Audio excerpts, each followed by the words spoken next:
Welcome to Bulldogs Talk on It. I'm your host, Skylar Craver, and I have my co-host, Deasia Owens, Amelia Richardson, Zanoria Live. Jakar Fowler. Today we have Ms. Brittni Tucker, Director of Information Technology for Birmingham City Schools. Before we begin, tell us a little bit about yourself. Thank you for having me. I hope everybody's having a good day so far. Well, I guess as quickly as I can possibly go. I'm from Mobile, home of the Mardi Gras. Came up here to attend UAB. I graduated from UAB with the English degree. From there, I got my master's from Troy University in public administration. Began a career in higher education, working with admissions and technology. I ended up working, I think, first in technology at Stillman College. From there, I've been at Miles, Southern New Hampshire University, Southern Research, working in various capacities in technology. Now I'm here with you guys at Birmingham City Schools, enjoying it, loving it. And I guess that's about it. I love technology. When I was at UAB, I was in the band, Go Blazers, Marching Blazers, play the clarinet, and I love to travel. That's good. In the honor of Women's History Month, what was the moment you realized you wanted to lead a whole technology department? Did you ever imagine yourself in this role? When were you in middle school? Okay. So the first question you asked was, when did I realize I wanted to be in tech? Yes, ma'am. I think just working at I went and worked at an online school, and so um assisting those students with walking them through how to register for classes, how to go to class online, learning online, how to check an email, things of that nature kind of prepped me. I've always had technology at home. In the home. So, I grew up in an age where we did not have computers in every classroom like you guys do. We didn't have tablets or anything like that. And when we got to use computers, it was like for good behavior. So I've always had access to a computer. Like I said, we had computers at home. And then by the time I got to college, of course, using them throughout college, and then in my career. But I think primarily just helping other people use technology really is what started my interest and possibly even thinking it's something that I could do. Mm. I know you asked other questions. I'm sorry. I missed them. Said, did you ever imagine yourself in this role when you were in middle school? No. I think I probably either wanted to be a teacher or a doctor. I actually came up here to attend UAB because I thought I was going to be a doctor. Um, I unfortunately did not do too well in chemistry class. Math is not my favorite subject. And so that was difficult for me. So I kind of had to pivot and figure out something else when I was in college. But in middle school, I was only thinking about probably just being a teacher. Okay. We know you are leading the way with AI for our district. How do you think AI is going to change the way we do our homework or projects in the next few years? Sure. Well, I hope kind of what you guys are already doing is using AI for assistance to create. Maybe you have an idea, you don't necessarily know how to get it off the ground, or you have a larger idea and you need assistance with executing it. So maybe you have a social media page and you want to put some ideas on that page, but maybe you're not a graphic artist. So, you can use AI to kind of create whatever social media post you want to put out there for the world. And I think in terms, outside of being a creative, outside of school, outside of having that creativity where, when you're at home while you're at school, I think, and using homework, just using it for assistance. So I may think, maybe I have a paper that I have to write, or maybe if it's math, I have a word problem or science. And I think I have an idea of maybe how to get started with an experiment, or I think I have an idea of how I want to go about tackling answering a question. But maybe I need a little nudge or I need some help. And maybe, my parents or whoever's at home doesn't necessarily have all of the answers or the information to assist. You can't really reach out to your teacher maybe because it's after hours. So hopefully you guys can use AI to kind of, get that assistance, help you with thinking maybe outside of the box more, as if, you were in a classroom with a teacher that may not necessarily give you the answer up front, but may say, okay, well, you have this information. What about if you add this to the equation? Does that help you get to your answer? So I'm hoping that AI kind of steps in and kind of assists like a teacher while you're outside of school. Okay. Okay. What does a typical Tuesday look like for the director of IT? Are you coding in meetings or visiting schools like ours? Um, well, I would say all of it. Maybe not as much. Well, maybe not the coding part. So of course I've got a team. You all are most familiar with Miss Clark. She's now he's now under my team. But all of technology is under me. So that means I have other folks outside of Miss Clark. We've got technicians, networking, people that assist the teachers with software. So it's just making sure that all of the tasks that they have to do, go seamlessly. If they have an issue, maybe they were trying to do something at your school and they weren't able to successfully do it or needed a password or whatever the case may be, they pretty much will let me know that. And so I help them get what they need to do the jobs, and complete the tasks that they need to. Meetings are every day. They don't stop. Everybody, as you can imagine, needs something. We've got about 45 schools in Birmingham City District. And then we have, a central office, Lincoln, Southeast Lake. There are other buildings, administrative buildings that I support as well. So just making sure that we are doing what you guys need from us, making sure that we do what we need for the teachers, the employees, and that's just right now. I also have to plan. So what does our summer look like while you guys are at home, hopefully outside enjoying the sunlight? We're still working. So I make sure that everything I couldn't do while y'all were at school, that gets done in the summertime so it's prepared for when you get back.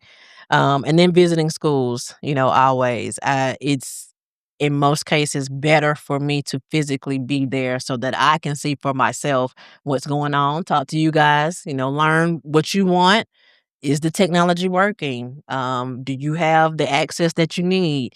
If it's not, what you guys got 3D printers, we're doing podcasts, iPads, this large smart board.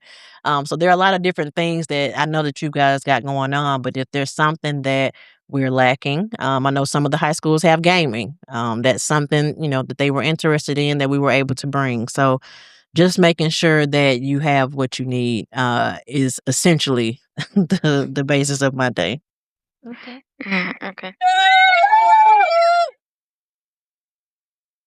Tech perfect. What is one piece of technology or an app you would personally could live without for 24 hours? Okay. I'm going to probably say two things. You guys are probably most familiar with Chat GPT. I do use that because I would say Chat GPT or Copilot, but because I'm so busy, a lot of times I don't have the time to sit, and really think about how to respond to emails. What should I say? What I shouldn't say? How do I explain this? X, Y, and Z. So I will use AI to, I'll tell it, hey, I need to respond to this email and make sure they understand that I'll bring them 3 carts for testing tomorrow. And so AI helps me kind of explain that probably a lot better than I would because I'm typically in a rush or trying to do multiple things. And I think the other thing y'all asked about me going to different schools. Again, I'm from Mobile. I've been living in Birmingham for a little while, but I don't know where every school is, right? So I need GPS. I use Google Maps every single day to figure out different things, directions, if it's heavy traffic, how long it's going to take me to get somewhere. And then, as you know, just like with AI, Google Maps can kind of anticipate. So it'll say, well, you travel this route every day or often, go this way instead of this way. Or, I see on your route in 5 minutes, you're going to come into some traffic that's going to delay you 6 minutes. So the satellites that Google uses for Google Maps really helped me out a lot. Future predictions. If you could snap your finger and invent one piece of technology for Hmm. South Hampton K-8 right now, what would it be? Hmm. I would probably say a robot that could fix all of the technology needs that you guys have. We do have technicians that kind of come out and assist any teachers with any technology issues, but they rotate. So that might be one technician every month. So they might get to see you guys once a month. So if I could maybe have a robot that would come out, could be here every day to help y'all, I think that's probably what I would have. Okay. Technology is often seen as a field for men. What advice do you have for the girls at Southampton who want to be the next director of IT? Sure. I think for me it was just speaking up. So if I had an idea or thought something, I didn't just, and I may be, even now in a room full of guys, I don't let that dim my light. I'm not intimidated. I think Ms. Clark will probably tell y'all that. Anybody that you meet to talk about me would say that you don't want to be intimidated. Yeah, you'll have situations where, I don't know if I can necessarily do this. I don't know the outcome, but like I tell my team, I think one of the reasons we are in technology is because we don't mind trying things. You have to be inquisitive. You have to want to, find solutions and find things out. And I think that we realize the other part about that is you have to be okay with being wrong. There are a lot of times Brittni doesn't have all the answers. There are times that I'm wrong. There are times that I'll tell them to go and do something, and the outcome is not what I expected to happen, and then we have to start over. So it's just having the confidence to speak your mind, not really, it's, yes, you need to also be able to listen to other people because I have to depend on Miss Clark and her team to kind of update me and tell me things so that I can make good decisions. So it's, I think, just making sure that you exhibit that confidence and speaking up, and have, make sure you have your voice because it can get buried. Okay. Some people are nervous about AI. How are you and your team making sure that AI we use in Birmingham City School is safe and helpful for our students? Right. So I put together a AI governance committee, which is made of some students, some high school students I have, parents, teachers, some employees, pretty much everybody that has a stake in the learning outcome for you guys. So we meet and discuss what that looks like. What does it mean to be an AI ready student? So when you guys graduate, I need to make sure that I've done my job and prepared you to make sure that you know what AI is, how to use it responsibly, how to recognize things that are fake, things that are AI generated. And so not only can you, go and get a job, but also just be an adult in the real world because AI is coming faster than I think that we probably imagine. So having that committee, we have put a policy together. So that's been created. We're putting it in place so that when you all use different software, I know all of you should be probably familiar with Schoology. Part of it is introduction, everyone, but important, great news. Let us congratulate our eighth grader, Malaysia Brown, on placing second place in the district-wide essay competition.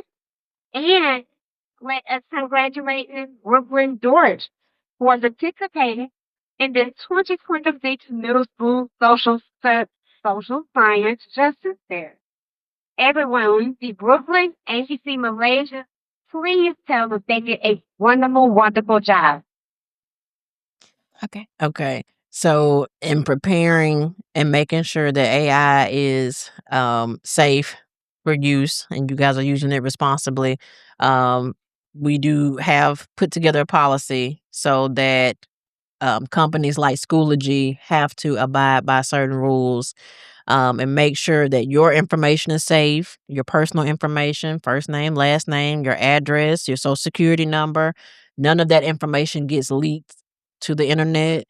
No hackers coming in out of nowhere and steal the information.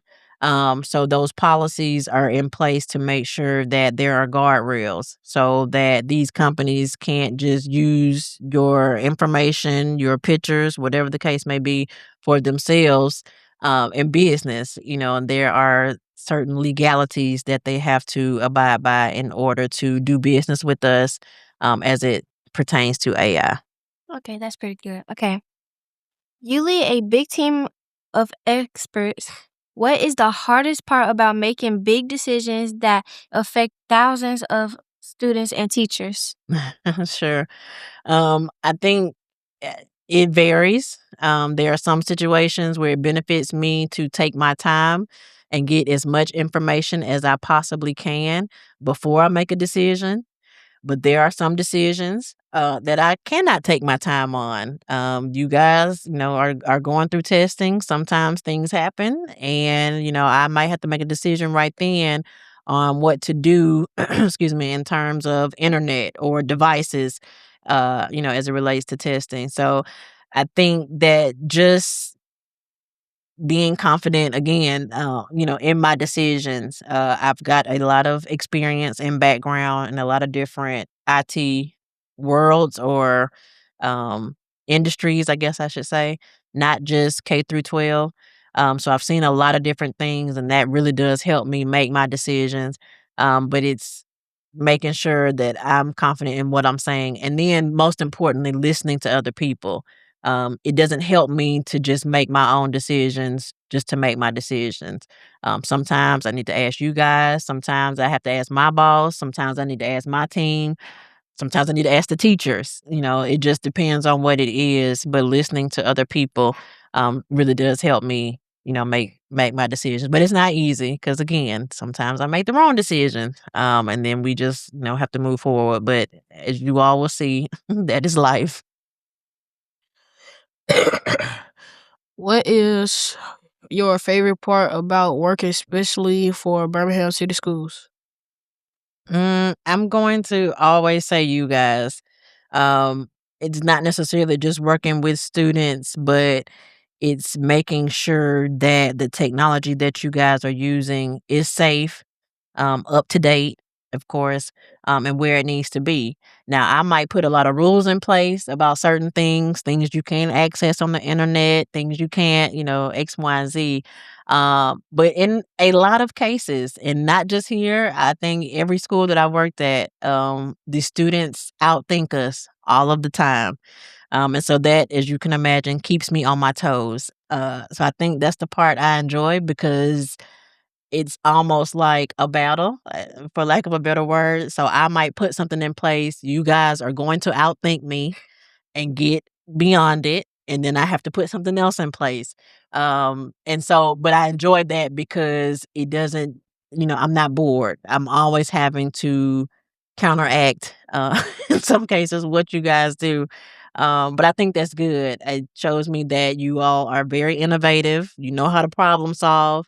And when you want something, you're going to go and get it, no matter in some cases what the rules are. So I think for me, it's just interacting with you guys and then making sure that I'm doing what I should to prepare you technology wise. And that's not just AI, that goes beyond what you do in school, because I realize you guys go home and have, families, mom, dad, brother, sister, whoever else is living with you in the home or even outside the home. And y'all are sharing the things that you learn about technology with them. So it becomes a community thing for me. It's not just my students in Birmingham City Schools, it's the community in Birmingham. That's good. Thank you for joining us today.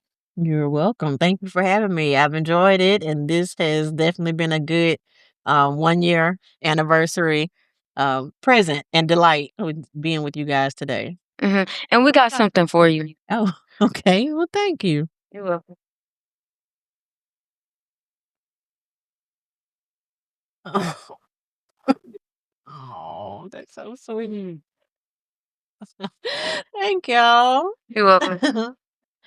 Thank you.